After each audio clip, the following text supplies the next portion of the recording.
മോഹൻലാൽ. മോഹൻലാൽ ആദ്യമായി അഭിനയിച്ച സിനിമ തിരനോട്ടമായിരുന്നു. ലാലിൻ്റെ സുഹൃത്തുക്കളുടെ തന്നെ നിർമ്മാണ സംരംഭമായ ഭാരത് സിനി ഗ്രൂപ്പാണ് ഈ ചിത്രം നിർമ്മിച്ചത്. മോഹൻലാൽ ഈ ചിത്രത്തിൽ ഒരു ഹാസ്യ കഥാപാത്രത്തെയാണ് അവതരിപ്പിച്ചത്. സെൻസർ ബോർഡുമായി ബന്ധപ്പെട്ട ചില തടസ്സങ്ങൾ മൂലം ഈ ചിത്രം പുറത്തിറങ്ങിയില്ല.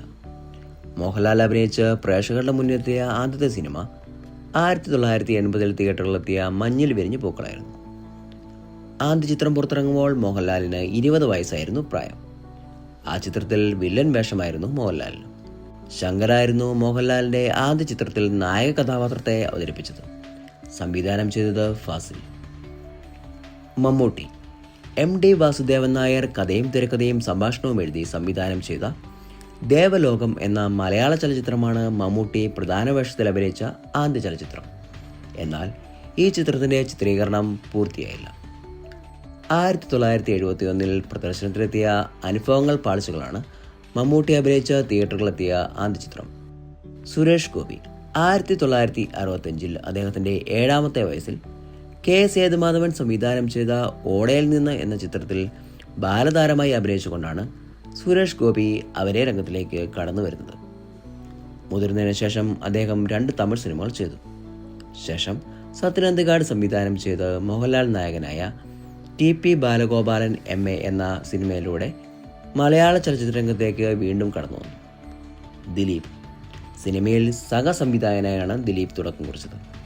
കമൽ സംവിധാനം ചെയ്ത് 1992 തിയേറ്ററിലെത്തിയ എന്നോടിഷ്ടം കൂടാമോ എന്ന ചിത്രത്തിൽ ചെറിയൊരു വേഷം ചെയ്തുകൊണ്ട് ചലച്ചിത്ര അഭിനയ രംഗത്ത് തുടക്കം കുറിച്ച ദിലീപ് പിന്നീട് സഹനടനായും കോമഡി വേഷങ്ങൾ ചെയ്തും വളർന്നു വരികയായിരുന്നു. ജയറാം. കോളേജ് വിദ്യാഭ്യാസത്തിന് ശേഷം കലാഭവന് ചേർന്ന ജയറാം അവിടെ നിന്നാണ് പത്മരാജനെ പരിചയപ്പെടുന്നത്. പിന്നീട് തൻ്റെ അപരൻ എന്ന ചിത്രം ജയറാമിനെ നായകനാക്കി പത്മരാജൻ തിയേറ്ററിലെത്തിച്ചു. തുടർന്നും ജയറാം പത്മരാജൻ്റെ ധാരാളം ചിത്രങ്ങളിൽ അഭിനയിച്ചു. ആദ്യകാലത്തെ ഈ മികച്ച ചിത്രങ്ങൾ ജയറാമിൻ്റെ കരിയറിന് വലിയ രീതിയിൽ ഗുണം ചെയ്തു. പൃഥ്വിരാജ്. 2002 രഞ്ജിത്ത് സംവിധാനം ചെയ്ത നന്ദനമായിരുന്നു പൃഥ്വിയുടെ ആദ്യ ചിത്രം. എന്നാൽ ചില സാങ്കേതിക കാരണങ്ങൾ മൂലം ഈ ചിത്രത്തിൻ്റെ റിലീസ് വൈകുകയായിരുന്നു. നക്ഷത്ര കണ്ണുള്ള രാജകുമാരൻ, അവനുണ്ട് രാജകുമാരി, സ്റ്റോപ്പ് വയലൻസ് എന്നിവയ്ക്ക് ശേഷമാണ് നന്ദനം തിയേറ്ററുകളിലെത്തിയത്. കുഞ്ചാക്കോ ബോബൻ. 1981 പിതാവായ ബോബൻ കുഞ്ചാക്കോ നിർമ്മിച്ച് ഫാസിൽ സംവിധാനം ചെയ്ത ധന്യ എന്ന ചിത്രത്തിൽ ബാലതാരമായാണ് കുഞ്ചാക്കോ ബോബൻ സിനിമയിലെത്തുന്നത്. ഫാസിൽ തന്നെ സംവിധാനം ചെയ്ത് 1997 പുറത്തിറങ്ങിയ അനിയത്തിപ്രാവായിരുന്നു നായകനായി അഭിനയിച്ച ആദ്യ ചിത്രം. ചിത്രത്തിലെ സുധി എന്ന കഥാപാത്രത്തെയാണ് കുഞ്ചാക്കോ ബോബൻ അവതരിപ്പിച്ചത്. ബാലതാരമായി മലയാള സിനിമകളിൽ അഭിനയിച്ചിരുന്ന ശാലിനി നായികയായി അരങ്ങേറ്റം കുറിച്ച ചിത്രം കൂടിയായിരുന്നു ഇത്. ജയസൂര്യ. 1995 പത്രം എന്ന ചിത്രത്തിലൂടെ ഒരു ജൂനിയർ ആർട്ടിസ്റ്റായാണ് ജയസൂര്യ സിനിമയിലെത്തുന്നത്.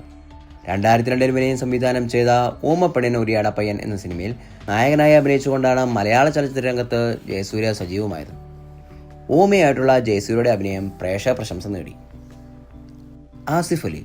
ഹിമമഴയിൽ എന്ന ആൽബത്തിലെ ആസിഫ് അലി അഭിനയിച്ച ആദ്യമായി എന്ന ഗാനം ശ്രദ്ധിക്കപ്പെട്ടിരുന്നു. പുതുമുഖങ്ങളെ അണിനിരത്തി ശ്യാമപ്രസാദ് സംവിധാനം ചെയ്ത ഋതു എന്ന ചിത്രത്തിലെ സണ്ണി ഇമ്മട്ടി എന്ന കഥാപാത്രമായി ആസിഫ് അലിയെ തിരഞ്ഞെടുക്കുവാൻ ഇത് കാരണമായി. ചിത്രം ഇറങ്ങിയ ശേഷമാണ് ആസിഫിൻ്റെ വീട്ടുകാർ മകൻ സിനിമയിൽ അഭിനയിച്ച വിവരം അറിഞ്ഞത് എന്ന രസകരമായ സംഭവം കൂടി ഉണ്ടായിരുന്നു. നിവിൻ പോളി. 2010 വിനീത് ശ്രീനിവാസന്റെ സംവിധാനത്തിൽ തിയേറ്ററുകളിലെത്തിയ മലർവാടി ആർട്സ് ക്ലബ് എന്ന സിനിമയിലൂടെയായിരുന്നു നിവിൻ്റെ മലയാള സിനിമയിലേക്കുള്ള കടന്നുവരവ്. ചിത്രത്തിൽ നായകന്മാരിൽ ഒരാളായ പ്രകാശൻ എന്ന കഥാപാത്രത്തെയാണ് നിവിൻ അവതരിപ്പിച്ചത്. ടൊവിനോ തോമസ്. 2012 സജീവൻ സത്യനന്ദിക്കാട് സംവിധാനം ചെയ്ത പ്രഭുവിൻ്റെ മക്കൾ എന്ന സിനിമയിലൂടെയാണ് ടൊവിനോ മലയാള സിനിമയിൽ അരങ്ങേറ്റം കുറിക്കുന്നത്. ചിത്രത്തിൽ ചെഗുവേർ സുധീന്ദ്രൻ എന്ന കഥാപാത്രത്തെയാണ് ടൊവിനോ അവതരിപ്പിച്ചത്. ദുൽഖർ സൽമാൻ. ബാരി ജോൺ ആക്ടിംഗ് സ്റ്റുഡിയോയിൽ 3 മാസത്തെ അഭിനയ കോഴ്സിന് ശേഷം 2012 പ്രദർശനത്തിലെത്തിയ ആക്ഷൻ ചലച്ചിത്രമായ സെക്കൻഡ് ഷോയിലൂടെയാണ് മലയാള സിനിമാ രംഗത്തേക്ക് ദുൽഖറിന്റെ അരങ്ങേറ്റം. ആദ്യ ചിത്രത്തിലെ അഭിനയത്തിന് മികച്ച നവാഗത നടനുള്ള ഫിലിംഫെയർ അവാർഡും ലഭിക്കുകയുണ്ടായി. ഫഹദ് ഫാസിൽ. ഫഹദിന്റെ പിതാവ് ഫാസിൽ ഫഹദിനെ നായകനാക്കി സംവിധാനം ചെയ്ത കയ്യെത്തും ദൂരത്താണ് ഒഫീഷ്യലി ഫഹദിന്റെ ആദ്യ ചിത്രം എന്ന് വേണമെങ്കിൽ പറയാം. ഇതുകൂടാതെ അദ്ദേഹത്തിന്റെ ചെറുപ്പകാലത്ത് പപ്പയുടെ സ്വന്തം അപ്പോസിലും മറ്റും ജൂനിയർ ആർട്ടിസ്റ്റായും ഫഹദിനെ കാണാം. ഫഹദിന്റെ ആദ്യ ചിത്രം കയ്യെത്തും ദൂരത്ത് കാര്യമായ ചലനങ്ങളൊന്നും ഉണ്ടാക്കിയില്ല എന്ന് മാത്രമല്ല, ഫഹദിലെ നടന് വലിയ വിമർശനങ്ങളും കേൾക്കേണ്ടി വന്നു. പിന്നീട് പഠനത്തിലായി വിദേശത്തേക്ക് പോയ ഫഹദ് തിരിച്ചു വരുന്നത് മലയാള സിനിമയിലെ നവീന സംരംഭമായ കേരള കഫേ എന്ന സിനിമയിലൂടെയാണ്. ഇതിലെ മൃത്യുഞ്ജയം എന്ന ചിത്രത്തിലെ അഭിനയത്തിലൂടെ ഫഹദ് തന്റെ തിരിച്ചുവരവ് അറിയിച്ചു. ചുരുക്കത്തിൽ ഫഹദിന്റെ 3ാം വരവായിരുന്നു അത്. പിന്നീട് അങ്ങോട്ട് വിവിധ ഭാഷകളിലായി എണ്ണം പറഞ്ഞ നിരവധി ചിത്രങ്ങൾ. കലാഭവൻ മണി. കൊച്ചിൻ കലാഭവന്റെ മിമിക്സ് പരേഡിലൂടെ കലാരംഗത്ത് സജീവമായ മണിച്ചേട്ടന്റെ ആദ്യ കഥാപാത്രം അക്ഷരം എന്ന ചലച്ചിത്രത്തിലെ ഒരു ഓട്ടോ ഡ്രൈവറുടേതായിരുന്നു. എങ്കിലും സുന്ദർദാസ് AK ലോഹിതദാസ് കൂട്ടുകെട്ടിന്റെ സല്ലാപം എന്ന ചലച്ചിത്രത്തിലെ ചെത്തുകാരന്റെ വേഷമാണ് മണിയെ മലയാള ചലച്ചിത്ര രംഗത്ത് ശ്രദ്ധേയനാക്കി മാറ്റുന്നത്. പിന്നീട് സംഘനടനായും കൊമേഡിയനായും നായകനായും വില്ലനായും അങ്ങനെ മണി ചെയ്യാത്ത വേഷങ്ങൾ വിരളം. ഇന്ദ്രജിത്ത്. 1986 പടയണി എന്ന സിനിമയിൽ മോഹൻലാലിന്റെ കുട്ടിക്കാലം അവതരിപ്പിച്ചുകൊണ്ടാണ് ഇന്ദ്രജിത്തിന്റെ സിനിമാ പ്രവേശനം. പിന്നീട് 2002 ഊമ പെണ്ണിന് ഉരിയാട പയ്യൻ എന്ന സിനിമയിലൂടെയാണ് ചലച്ചിത്ര രംഗത്ത് സജീവമാകുന്നത്. അതേ വർഷം തന്നെ ലാൽ ജോസ് സംവിധാനം ചെയ്ത മീശമാധവൻ എന്ന സിനിമയിൽ ഇന്ദ്രജിത്ത് അവതരിപ്പിച്ച SI ഈപ്പൻ പാപ്പച്ചി എന്ന വില്ലൻ കഥാപാത്രം അദ്ദേഹത്തിന് പ്രേക്ഷക പ്രശംസ നേടിക്കൊടുത്തു. ബിജു മേനോൻ. TV സീരിയലുകളിൽ അഭിനയിച്ചുകൊണ്ടാണ് ബിജു മേനോൻ തന്റെ അഭിനയ ജീവിതത്തിന് തുടക്കം കുറിക്കുന്നത്. 1991 റിലീസായ ഈഗിൾ എന്ന സിനിമയാണ് ബിജു മേനോന്റെ ആദ്യ ചിത്രം. 1994 റിലീസായ പുത്രൻ എന്ന സിനിമയിലൂടെയാണ് ആദ്യമായി നായകനാകുന്നത്. തുടർന്ന് നിരവധി സിനിമകളിൽ നായക വേഷങ്ങൾക്കൊപ്പം സഹനടനായും അഭിനയിച്ചു. വിനീത് ശ്രീനിവാസൻ.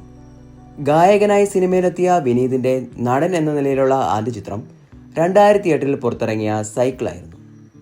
ചിത്രത്തിലെ നായകവേഷം ഏറെ ശ്രദ്ധേയമായി. പിന്നീട് 2010 തിയേറ്ററിലെത്തിയ മലർവാടി ആർട്സ് ക്ലബിലൂടെ സംവിധായകനുമായി.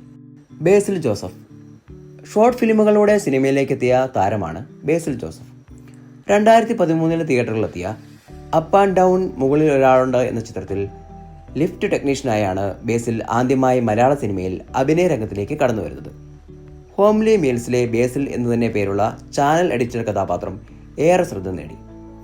2015 സംവിധായകൻ എന്ന നിലയിൽ ആദ്യ ചിത്രമായ കുഞ്ഞിരാമായണം വലിയ വിജയമായിരുന്നു. ജയ ജയ ജയ ഹേ ആണ് ആദ്യമായി ബേസിൽ നായക വേഷത്തെത്തിയ ചിത്രം. ആന്റണി വർഗീസ് പെപ്പെ. 2017 ലിജോ ജോസ് പല്ലിശ്ശേരി സംവിധാനം ചെയ്ത അങ്കമാലി ഡയറീസിൽ വിൻസെന്റ് പെപ്പെ എന്ന നായക വേഷം അവതരിപ്പിച്ചുകൊണ്ടാണ് ആന്റണി വർഗീസ് അരങ്ങേറ്റം കുറിച്ചത്. ആ ചിത്രം ഒരു ബ്ലോക്ക് ബസ്റ്ററായി മാറുകയായിരുന്നു. അത് അദ്ദേഹത്തെ പ്രശസ്തിയിലേക്ക് ഉയർത്തി. ഇപ്പോൾ പെപ്പെ എന്ന തന്റെ സ്ക്രീൻ നാമത്തിൽ അദ്ദേഹം അറിയപ്പെടുന്നു. കൂടുതൽ വാർത്തകൾക്കും വിശേഷങ്ങൾക്കുമായി ഇപ്പോൾ തന്നെ ചാനൽ സബ്സ്ക്രൈബ് ചെയ്യൂ. മറ്റൊരു നല്ല വീഡിയോയുമായി വീണ്ടും കാണാം. നന്ദി.